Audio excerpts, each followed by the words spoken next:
Technique, strength, and a winner at any cost. The loss of Diego Maradona wasn't just the end for a football icon.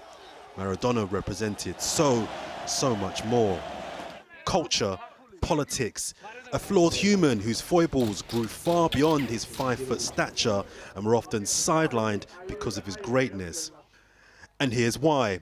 Maradona embodied for many Argentinians the ultimate dream, rising up from humble and poor beginnings to becoming a world champion. His father came from a village called Esquina, and he'd grown up in literally a mud hut. That's up the Paraná River from Buenos Aires. So he was born in Lanús, which is it's become a suburb of Buenos Aires now. But he grew up in Villa Fiorito, which is a shanty town. I mean, his house was made of corrugated iron sheets. This was a really, really impoverished, rough area. So the police would bust in every day and bust out every night because they couldn't maintain a presence there overnight because it was so dangerous. That background meant that Boca Juniors was the club for him. One of the two biggest teams in Argentina, but the more working man side, as opposed to rivals River Plate, who were nicknamed the Millionaires. Despite only playing for Boca for 3 years over 2 stints, Maradona still holds mythical-like status with the club.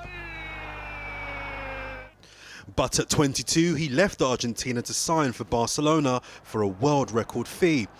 But his move to Europe came with fame, fortune and excesses that pushed his character to the limit. His dream move to the Catalan side saw his first encounter with cocaine as an antidote to the struggles he was experiencing on the pitch.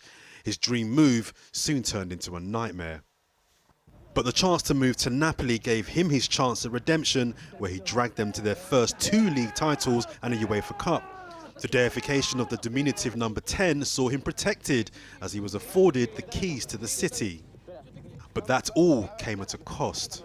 Parties, women and his relations with the Camorra, the Neapolitan mafia, were all casting a dark shadow over his footballing brilliance.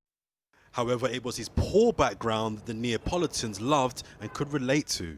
His mother was from southern Italy, so he's got that connection with Naples as well. But there's also, I think, this sense of alienation. So he described himself as a cabecita negra, which is a phrase was popularized by Evita when she began working with these people of mixed heritage who were sort of looked down upon by other Argentinians. And I think in Naples there was a similar sense that Neapolitans were looked down upon by the big cities from further north.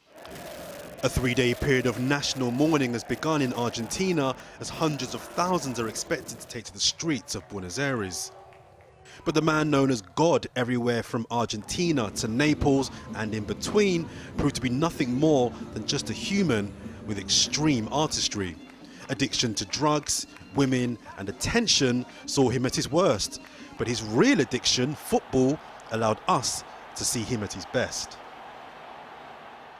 After the break, we've been to Leicester, the city that's been under coronavirus restrictions for months on end.